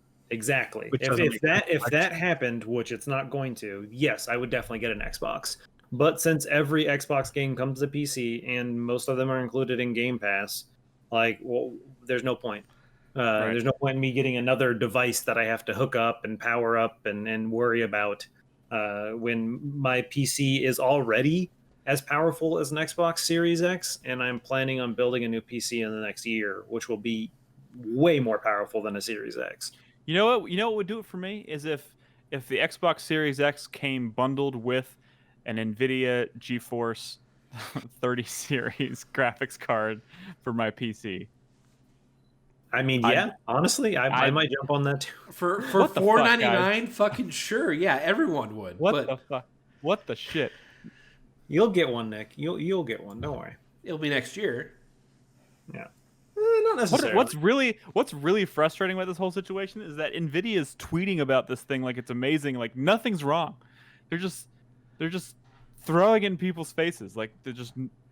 I have alerts on my phone just in case they're like, hey, it's back in stock, right? And every day it's just like the GeForce 3080 is an amazing graphic, like all these like hype tweets, right? And it's like, bitch, don't tweet about it if you can't sell it. Shit. It's annoying. Are you going for a founder's card, or are you going for the an aftermarket? Well, what is the difference? don't- No. Yeah, let's not get into this now. All right, let's move on to the next question from Michael from Milwaukee. Would you consider the members of 4Player Podcast as lifelong friends? No. Oh, God. No, Not fuck heavens, that. No. Heavens, no. It has felt like a lifetime. And then Every some. podcast feels like a lifetime, Brad. I mean, honestly, yeah. Like, I think of. So, like, my social circle here in Austin is probably. Like, the people who I've been friends with since I've moved here are the people I've been friends with probably the longest stretch, like, contiguous stretch in my life, maybe. And that includes you guys and, like, 3 other people, like 2 or 3 Hell other yes. people. So like, yeah, I fucking Yeah. hate you guys. I mean, there is a reason I love to get together and talk with you guys once a week. It's because I consider you guys lifelong friends. It's true. Just, It's true. We don't do don't this. fuck it up. We don't do this for the clout or anything. I mean, obviously. Absolutely not. Absolutely not. That went away a long time ago. We went from people who just like talking about video games to a podcast that was popular that like talking about video games back to people who just like to talk about video games. Yeah. Yeah. So there we go. Then you got Dan's Gaming over there doing Horror Month. Stole that from us. Yep. He stole that from us. Son of a bitch. It's probably for the best. Why don't you just invade his stream one day, Brad, and just call him out on his shit? But wait, was the idea to do horror-related things during the month of October? Because Brad's got a monopoly on that. Like that is. Wait. Okay, first of all, when we started doing this, game streaming was not like this thing that many people. it was were still doing. technically illegal. So, like, even the idea of doing any sort of themed week or themed month was pretty new. Yeah. Sure. And if we sort of, No, yeah, I can buttered see- our bread on I can playing see horror games The repeatedly. exhaustive thought process it took to arrive there.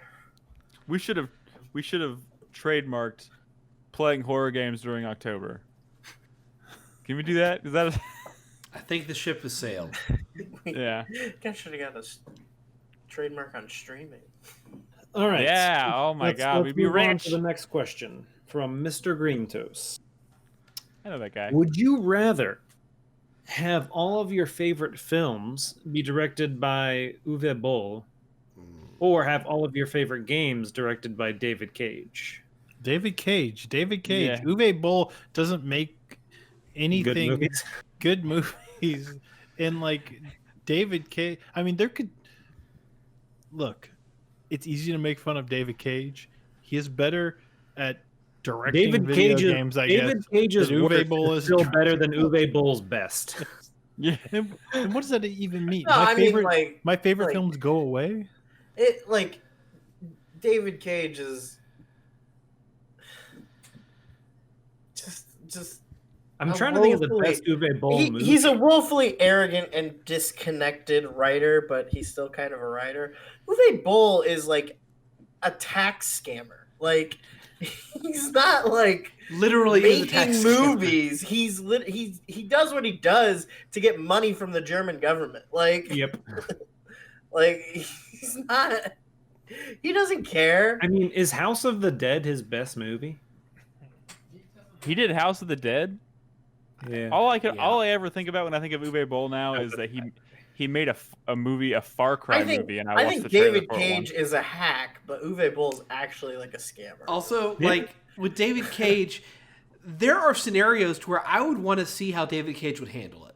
Like, I want nothing to do with what Uwe Boll would like his approach to Yeah, like, anything. fuck I don't, Uwe I don't Boll, want- Badly. but like Here's the other thing. David Here's the other Cage doing Doom. Like, okay, I kind of want to see what that would be. Video games are made by like a lot of people, and you might Yeah. have one like pompous creative director and writer in David Cage, but all the other people working on the game can still do interesting things. No, Brad, That- you're misinterpreting the question. David Cage does everything in this scenario. Wait, does he everything? does he do the does the graphics music. too? He does Yeah, the he does graphics. everything. Yeah. No, his games at least always look nice. The mean- graphics are all combinations of textured versions of his penis I mean, at different like lengths, and so Well- that's what makes up everything. I mean, think about it this way, Brad. Omicron had David Bowie in it. With an infinite amount of David Cages and you put them all in one room with a copy of Photoshop, they'll eventually create the Mona Lisa. So, like, it'll happen. It's just going to Or take a they'll lot of David Cages. eventually leak a bunch of famous people's nudes or something. Like he kind of had a problem with that. Remember? I do not remember David this. Cage did? Yeah, like fucking what was Beyond Two Souls, right? Mhm. Yeah. Like he kind of went around their contract with Ellen Page, and like they created a full like nude model of her. Yeah, I do remember that now. Yeah, Textured it and everything, and then put it in the game, but like locked the camera angle, and then like some hacker figured out how to unlock the camera angle, and then was like posting these like high rendered nudes of Ellen Page online, and she sued the fuck out of him. Like, wow. Good. So so David Cage is like kind of a fun ditzy guy, but he's also done like really fucked up things. Like, also most recently, apparently, facilitated like really horrible like studio culture, and they were like suing like the French journalist who outed them for all this stuff. Which it's just he's really So what do we know about Uwe Boll? Is he also like a is he just bad at what he does, or is he? I mean, they're bad, low budget. Like you get nothing out of an Uwe Boll movie. It's bad. No. Yeah, it's kind of like. So theoretically speaking, if you were to choose Uwe Boll to like direct all of your favorite movies, does that mean he would take the existing script and the existing actors and take the smallest budget possible and reshoot them? I don't want same stories. I mean, maybe I'd like to see that. I would like to see. I don't know. I guess I'd rather see David Cage try to make Final Fantasy Tactics than Uwe Boll try. Do my favorite films and games still exist? No, this is like replacing them. Yeah. I honestly think this question was just like a proxy to get us to talk about these two creators, which we did. So we talked about them for 10 minutes. I think we can move on. Let's move on. Fair enough. Final game, or final question tonight from Carpe Day. Hi guys, I know that Nick doesn't enjoy being chased in games, as he has mentioned in several occasions. I would like to know, what are the worst types of nightmares for you all while sleeping? Cheers. So guys, the other night, when we started watching Bly Manor, right? I went to bed that night, and I was laying in bed. I fell asleep, and I woke up to a noise. And I think it was one of the cats that probably woke me up, to be honest. But I woke up, and I was sitting in bed, and my eyes were kind of adjusting to the dark, but I swear to God, I saw like a shadow walking into my bathroom, and I thought it was Robin getting up to go to the bathroom. And then I heard Robin like breathe really heavily next to me, and I was like, oh my God, what the fuck was that? And I just sat there in bed for like 5 minutes, like not sure if I should get up and go check the bathroom. Or my God. But then the shadow was Robin, and when you looked, there was nobody laying in bed next to you. Oh, I thought you were going to say Fugu Who He Ate was next to him in bed. Or there was a jump scare in the bed next to him. You know, I heard that show sucked, but it's also I can't watch it because it's too scary, probably. Wait, what show sucked? Bly Manor? Yeah, I heard Bly Manor sucks. Wait, what? You can't have this conversation with Nick. Come on. I can't. Oh. I mean, I've never. I've literally never heard that take before. I've heard people say it's not as scary, but everyone that I've talked to that watched the show has really enjoyed it. Did you watch Hill House? I have Brad, did you watch Hill House? Yeah, I did. Okay. I thought it was okay. Wait, hang on. So the question was, what have you woken up to that scared you? No. I mean, like, what are the worst types of nightmares for you? Like when you have a nightmare, like what is the worst kind for you? The worst kind of nightmare. So the worst kind of nightmares I've ever had have been somebody died, and it's like dealing with the chaos after that. Or the most common type of nightmare I get are ones where like I'm in a public or community setting, and like everybody just like starts turning on me for some reason, like hating me. And I like, it's like me, like a whole crowd of people going like, fuck you. And I'm like, fuck me, fuck all of you. like those are the most stressful things I have. Honestly, is it a podcast of people just fucking hating me? Yeah, kind of. I don't know. I don't really have that many nightmares that are like creepy things. For me, it's the ones that I still get to this day where during the dream or whatever. Like it's at the end of you the took a school year, and I class. forgot I was in a class, Mhm, yeah. and I never went to it the entire semester. I still get those. It's always And when I math for wake me. up, it feels so real. Like I wake up and I'm like, "Fuck! How could I have missed the class?" It's so terrible. You've been I out of do. college for 15 years, but you Oh still my got those God. nightmares. For No, me, it's one that I'm actively not going to, and I'm like really worried about. And then there's one of like, wait, I haven't been to that one at all. Dude. Oh my God, I It's had a always dream mad. like that I forgot about where like there was a bunch of stuff going wrong, and the fact that there was a class that I had enrolled in that I wasn't going to was like on the list, but it was like fifth. It was like the thing like while real problems are going on, I'm like, oh, and I still haven't gone to that math class. Whatever, I can't think about that. Like, fucked up, man. Yeah, I don't know. Wow, Yeah. and I'm over here sitting here thinking about the times I've I had think- night terrors. I think my nightmares are like really the kind of shit that Nick is afraid of in watching cringe videos. I think my nightmares are me getting into those situations where like I've like George Costanza'd something and like I can't explain myself, but I'm like, no, you guys don't understand, and everyone's like, you're a monster, I hate you. Like, I don't know. That's Man. my worst dream. When bad stuff happens to people I care about, those are the worst nightmares, I guess. I've had a few of those too, where like I woke up and it actually took me like a couple minutes to realize that what I was thinking about didn't actually happen. Yeah. Also, bugs in the bed. That's a gross one. Never heard that one before. Oh yeah. Brad, that's I just have- bug snacks. I have. Oh my god, no! You better fucking play that game, Nolan. I'll No? stream it. I'll stream It's bug gonna be snacks. game of the Wonderful. fucking year. I have literally had night terrors before. Have y'all ever had those where you're like you're laying in bed and No, you're like, let's not talk about this. Come on, Okay. let's move on. Let's move on. no, you don't want to hear about that? No, Okay. I don't want to hear about Those it. are I don't wanna fucking deal with- terrifying. No. You can't move. Stop it. It's called sleep Sorry. paralysis. I don't want to hear about it. Yeah, I know it's not fun. All right, that's really all the questions Yeah, questions that's we it have for for this tonight. week. It's gonna be a short show. Who's ready to wrap up with the You say 4-player that, minute? but the 4-player Doesn't- minute doesn't lasts feel another short. half hour. I mean, yeah. I mean, we could just say fuck it and not time them this week and just, you know what I mean? I mean, if you Oh, yeah, want, like- I can turn off the like- timer. Like we've done for the last 8 years. Yeah. Yes. Let's do it. Let's do it old school since we have so much extra time tonight. 4-player minute. Brad, are you ready? Yeah. Wait, am I going quick?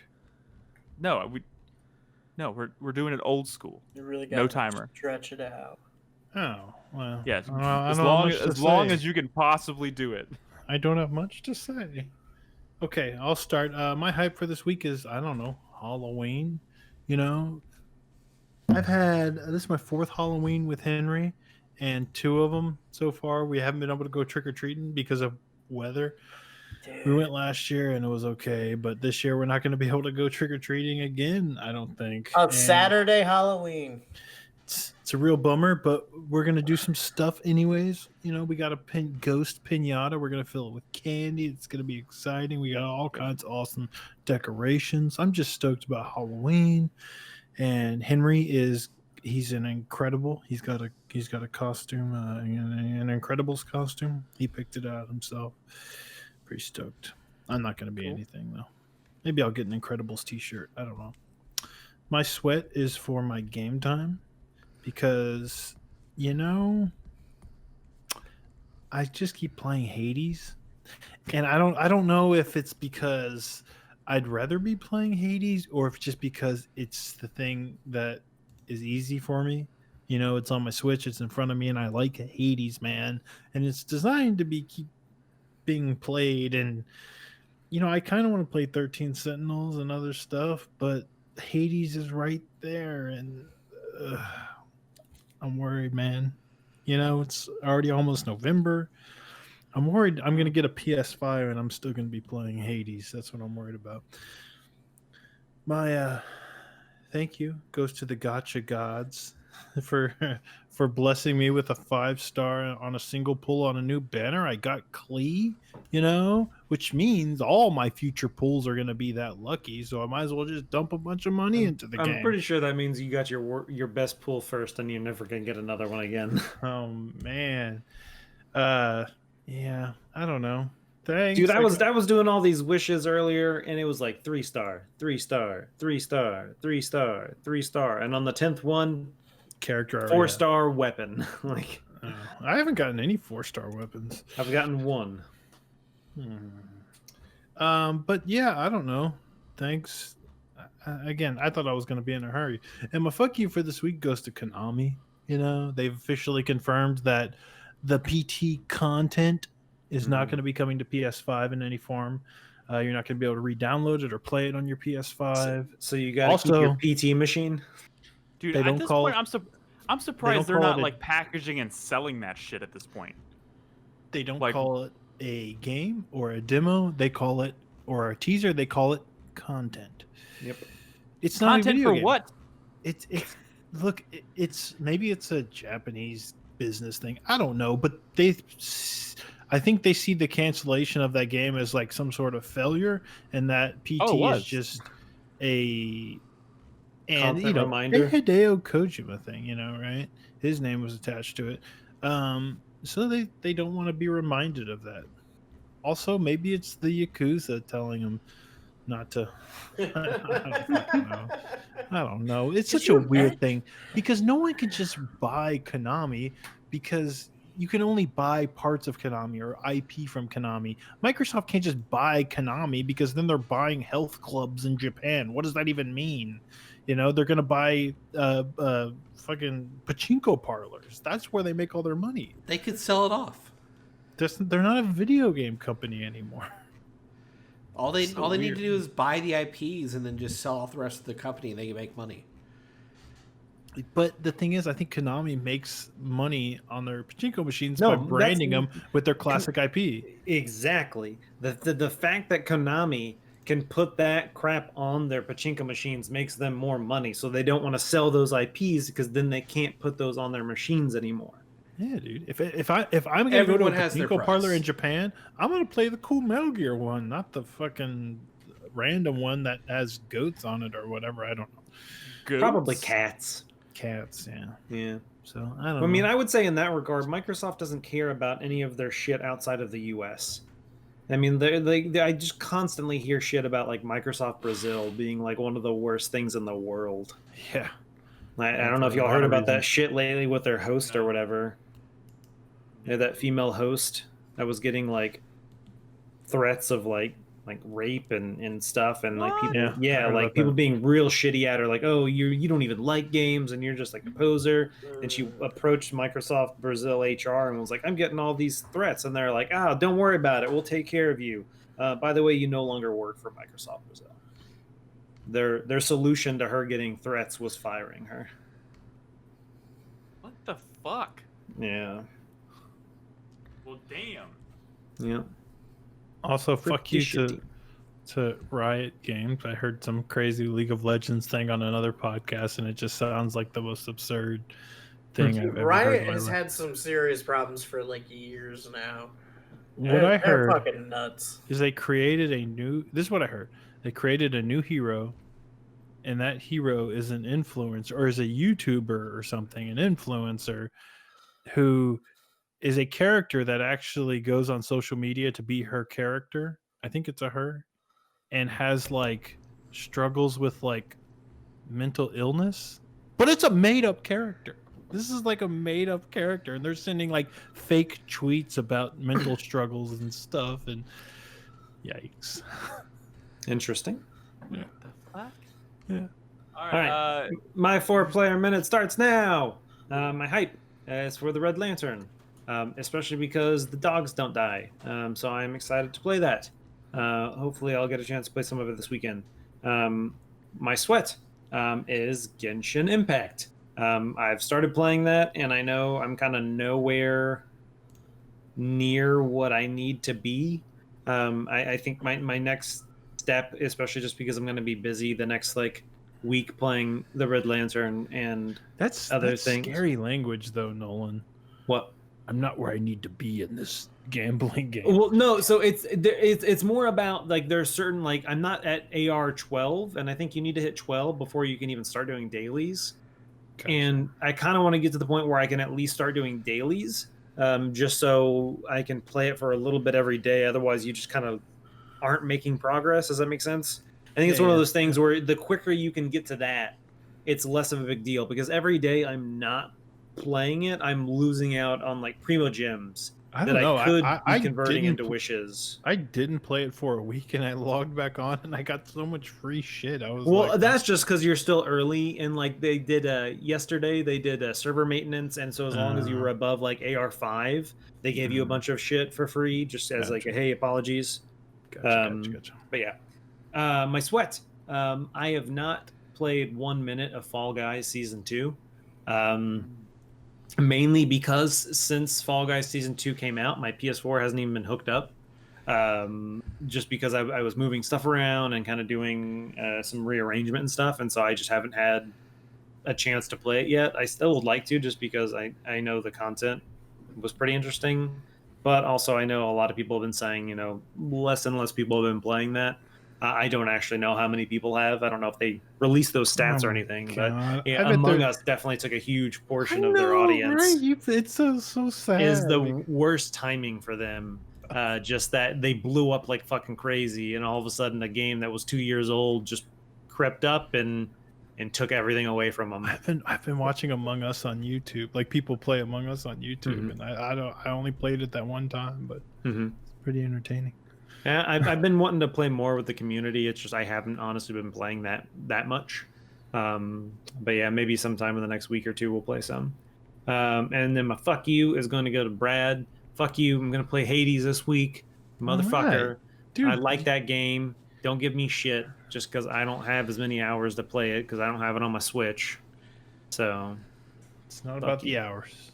Brad wins again. It's about the length of your penis. What? All right. Speaking of length of your penis, Crispy, are you ready? Yeah. All right. So my 4-player minute commence. My hype this week is for I don't know. What is my cool? I fucking had it too. I can't remember. I do know what my sweat is. My sweat for this week is for the Destiny expansion coming out on November 10th, Beyond Delight. It's apparently a lot bigger than anybody thought it was. And we're kind of in this weird transitionary period now where they're going to start implementing the content vault. So they're actually taking a lot of destinations out of the game to replace them with new destinations. So like, I'm kind of scrambling to finish missions that I had to get like exotic weapons that you need to go to like specific planets for, because we don't know what's going to happen really when the expansion comes out and they remove those missions and everything from the game. We think there's going to be some way to still get those weapons, but we don't know. And like exotics are kind of like everything in the end game. So it's something that you should have. And I'm just really concerned about how that's going to play out. My fuck you for the week is also Destiny related. It goes to all those motherfucking hackers that were ruining PvP. Destiny, actually Bungie just filed lawsuits against some of the big hacking websites like Perfect Aim, these places where you can get like aim hacks and stuff for their game. Which has caused those services to shut down, which is fucking awesome. It's really good news because they were having a huge problem with cheaters in both PvP and PvE. It was really kind of bumming me out playing the multiplayer, especially when like you have to play multiplayer to finish objectives for certain quests, like even if you don't want to, and then you go into multiplayer and it's like cheaters who are just like headshotting you from across the map for without even looking at you, kind of thing. Real bullshit like that. My hype was for what the fuck? Something. I mean, I guess it was Destiny, but there was something else. How about I can't remember. Galaxy projector? I think it's because I think it's because Brad and Nolan took too long in their 4-player minutes. If we had just stuck with the timer, I would remember what it was. I don't fucking remember. I don't know. I was trying to think of like games I'm excited about coming up, and it's like I'm kind of excited about Cyberpunk. Maybe you just have amnesia. Yeah, I Demon don't. Souls. Yeah, I mean, when I get a PS5, sure. Oh, Like, yeah, I don't know. I don't know. I'm kind of like blah right now. That happens. That is perfectly okay. That Yeah. happens a lot. play more Hades. Although I did hear about something really cool recently. Apparently Austin now has this like LARP bar. Like it's like an art installation, but it's like it's a bar with like this big outdoor area, and you rent the whole place out as a 4-person group, and you go there and you can like it's like a role-playing experience, and it's like a tavern run by an orc, and like you can go there and do quests and stuff, and there are like NPCs in the bar, and you can like dress up if you want to, like really crazy shit. I don't This is know. in Austin? Yeah, it's on 11th Street, I think. It's the name of it's called the Tiny Minotaur, and it just opened. This like independent artist just opened it up. It looks really fucking cool, and I kind of want to try it out. I've been playing a lot of D&D lately, and it sounds like something I would really want to do with my D&D group after quarantine ends. But When quarantine ends. when quarantine ends, we'll see. Oh my god. All right, Chris Davis, you're up. Okay. My first hype this week is for the Ghost of Tsushima multiplayer. It looked good, but it wasn't really on my radar until Chris talked about it. This sounds like a lot of fun, and so I'm gonna have to. I don't even know if my PlayStation subscription is even current. I might have to re-up that. Damn it! But I really do want to play this. My sweat this week goes to a game I started today. So Nick, when you messaged me asking me to edit your Amnesia footage this afternoon, and I said, sure, I'll do it in a bit. The reason why it took me 45 minutes to actually get that shit done was because I was in the middle of the Crusader Kings 3 tutorial. And Jesus Christ, that thing is almost an hour long. Crusader Kings 3? Yeah. What even is that? It is one of the highest reviewed games of the year. Yeah, it is Really? a deep strategy game.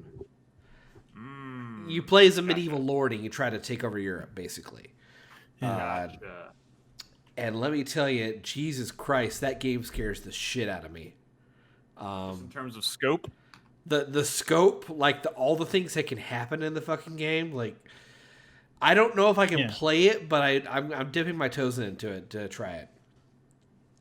My second hype this week goes towards Evangelion, the final film. It comes out in January. They finally announced it. There's a fucking trailer out there. Oh, yeah, that comes out the day after my birthday. Yeah, I'm excited about that. That is, oh my god! It has been 7 years since the last film, and Anno has been promising it for so long. He nearly burnt out as a creator because of making this fucking movie, but it's finally coming out, and hopefully, whoever gets the publishing rights, probably ADV, will not use the Netflix dubbing crew because I hear that is terrible. And my fuck you this week goes to Nick. Nick, in the past 7 days, you have watched 2 seasons of Dexter. Yeah, That's roughly like nearly 40 hours of television. And in that time, you could have started and finished 13 Sentinels. And you haven't even touched it. You refuse to. Wait, for a TV show that doesn't start filming, game on Nick? Because for a TV show that doesn't even start filming its next season until this winter and will not be out for another year, you're watching that instead of playing 13 Sentinels. So I've got a couple counterpoints. So how dare you? One, he doesn't I know. played a fuck ton of Mortal Shell this weekend, and I kind of burnt myself out on games for a few Nick, days. your first counterpoint should have been "fuck you." Yeah. There we go. That's yes. Second, fuck you. But if he's third, watched 2 seasons of Dexter, then the good news is he's already done with good. shut the Dexter. fuck up. No, my third. Fuck He's you halfway goes, done, Brad. My fuck you goes to both of you. Just let me like something, you bastards. You No are one's telling perfectly you to not welcome like to this. like something. Just can you like it like next year? Can you like No, it then dude, and what not do you- now? Dude, are you fucking telling me if they announced a new Godzilla movie, you wouldn't be like, oh my god, I'm gonna watch a bunch of Godzilla movies? You totally would be. No. Don't 'Cause lie I've to me, seen Chris them all. Davis. I've seen them D- all. Ask me the last time I watched a Godzilla movie. Chris Davis. I don't care. Chris Davis. Yeah, let you're not me also just say, 13 Sentinels is also $60, and I didn't want to spend $60 on a game. I already own Dexter. Free copy just waiting to give to you. You have Dude, a what do you mean? free copy? Oh, you're gonna let him borrow it. Yeah. He doesn't borrow games. He doesn't borrow games. It's not that I don't want to borrow it, dude. I just didn't. What do you want me to tell you? I wanted to watch Dexter. I didn't want to play 13 Sentinels. What do you want me to tell you? That's all I can tell you. Nick, At least actually, you admit the truth. there are definitely times where I would prefer to watch a show or a movie than play games. It is 100% a thing that happens. I played like 10 hours of Mortal Shell practically in a row on Sunday. And I kind of burnt myself out on games for a couple days. Like, I didn't even think about playing a game again until Amnesia on Tuesday. So that's where I'm at. And also, like, I put on Dexter in the background when I'm watching stuff, or when I'm laying in bed before I go to sleep. I sit there on my phone and watch an episode. Like, I'm not sitting there all the time in my living room or something watching Dexter. Oh. But I'll just roll right into my 4Player and run it, because you know what? My fuck you goes to me too, because I've watched a fuck ton of Dexter this past week. But also, I'm not sorry. At least you Room admit respect. you have a problem. I don't have a problem. I love it. Nick loves makes his me dark happy. passenger. It makes me happy. So I'm gonna keep rolling with it. My hype this week goes to we're getting our home theater, quote unquote, stuff installed in early November. And very much looking forward to that, because once that's done, I'm going to start trying to catch up on all these movies that I've been wanting to watch and haven't. We just don't have any furniture in the house right now, so there's not a really comfortable place to sit back and watch a movie. So I'm probably going to be up there a lot once we get that stuff done. I'm even going to start watching Dexter up there. So once that happens, I'm just done playing video games for the year, Chris Davis. How does that make you feel? This You're is all producing Dexter a all Game the of the Year time. video. You're done playing video games? I'm first of all, that's obviously a joke. God. There's a PS5 coming out on the 12th or 13th or whatever that is. in like 20 days. I know. That's bananas. That is bananas. My Nick's sweat. hype What? I just told you my hype, or were you not is listening? Assassin's Creed. No. Actually, if you know what? Did you watch that? Did you watch Yeah. the most recent preview of Assassin's Creed? Yeah, I did. Everything they said in that video kind of did it for me. Kind of got me excited. What do I was need kind to of look up to find this? just look at the fuck, what was the video called? It was Ubisoft's most recent like preview video. It's like a deep dive. I think they called it a deep dive into Assassin's Creed. Okay. My sweat this week goes to that Uncharted movie. Mm-hmm. I'm cautiously optimistic. I think Tom Holland, we got our first look at Tom Holland as Nathan Drake today. I'm more worried about Mark Wahlberg playing Sully than I am about Tom Holland playing Nathan Drake. And also, of course, it's a movie based on a video game, so that doesn't bode well for it. I like Tom Holland and all, but I- is this supposed to be young Drake? Yeah, so Yes. very Yes. obviously. He's young supposed to be Drake. young. Although The people keep thing that- talking about him like he's somebody. I saw somebody, I forgot who it was. Somebody in Discord was like saying like they wanted to cast a young actor to play Nathan Drake so he can grow into, when he hits his adult phase, he can grow into like adult. I was like, Tom Holland's like 24 years old. That dude is an adult. Some people Well, don't he have an looks adult young. face. He Yes. looks young. I'm sure by the time he's like 35, maybe he'll look like Yeah, Even that's 20-year-old generous. Drake. Is he gonna That be dude all is like an adult. awkward? He's gonna be what? probably. Is he gonna be like awkward, teenager I don't- Tom Holland? I don't think so. I mean, we have seen young Drake before. We've never seen this age, I think, because we saw what was that, Uncharted 3? Four, I mean, wait, Uh, how no. old is Drake in Uncharted 1? He's probably younger than we think. I want to say he's probably in his like late 20s, early 30s. I don't know. But I think it was 3 when you see them go back and don't ask me where, I can't remember. But that's when you kind of find out that Drake is not necessarily actually related to Francis. Spoilers. That Well, was 4. That was not 4. What? Pretty sure that's 3, Brad. Okay. I don't know. Pretty sure that's 3. I'm pretty The sure point I'm- 4 is where you see baby Drake and Sam. Yeah. What I'm talking about is like that kind of teenage Drake where they're somewhere in South America. It's when Drake first gets the ring. It's where Nate finds the ring in that museum and where he meets Sully. I believe you. I believe you. Well, I'm telling you that hearing this actually makes me realize I probably need to replay some of those games too. All I can remember really is like key parts of 2 and 4 right now. The point is, I'm cautiously optimistic. I'm cautiously optimistic as well. I don't know if Nolan North has been there through a lot of it, but I mean, there's photos of him and Tom Holland together, and Nolan North has given this his seal of approval for what it's worth. Crispy, Although, did to you be see the honest- full trailer for Monster Hunter? I saw a teaser or something from the No, other day. there's a full trailer now. Oh man, And she's is it bad? using fire dual blades to fight Diablos. It Whoa, looks what like an idiot. hot garbage. You use What a a dum-dum. fire-based weapon on Diablos. On Diablos? That's stupid. That movie trailer looked bad. It was bad. Okay, yeah, but you understand that So this is not bad. for us, right? Like, right. This is not for like Americans or anything.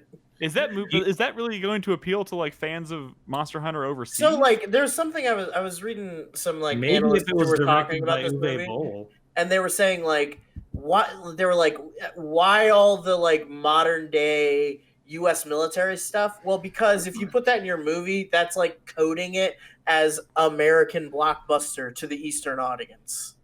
yeah. If they see like Humvees and soldiers and stuff, it's just like that's an American action movie. That's what they expect to see. And that's like dude, what they pay to go see. Dude, you the know? monsters look way better than I thought they would. They actually look like the Yeah, monsters from the I'm game. sure they threw all sorts of money at this. Like, but But we're we not made gonna a Guardians of the Galaxy joke, and then they cut to a guy who was Chris Pratt or looked like Chris Pratt. in Monster Hunter. Yeah, yeah, in the fucking trailer. Perhaps I need to watch the trailer. Okay. Rathalos I looks don't kind know. of sick. We don't have to.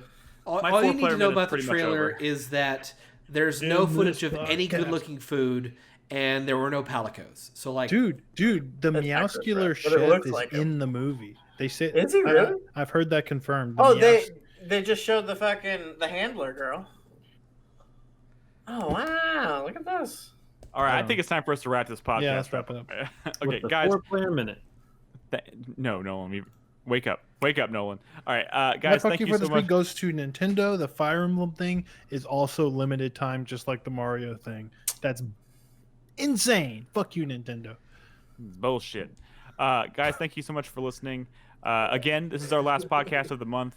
Next week, next Thursday night, 8 p.m. Central Standard Time, we're going to be getting together to play Phasmophobia for the first time on the stream. It should be a lot of fun and spooky, so tune in for that. But until our next episode, thank you for listening. 4playernetwork.com is the website. We will catch you next time. Good night. go vote. Good night. Go vote. Oh my God, go vote. Go oh my vote. God. If, my God. Vote or die, motherfucker.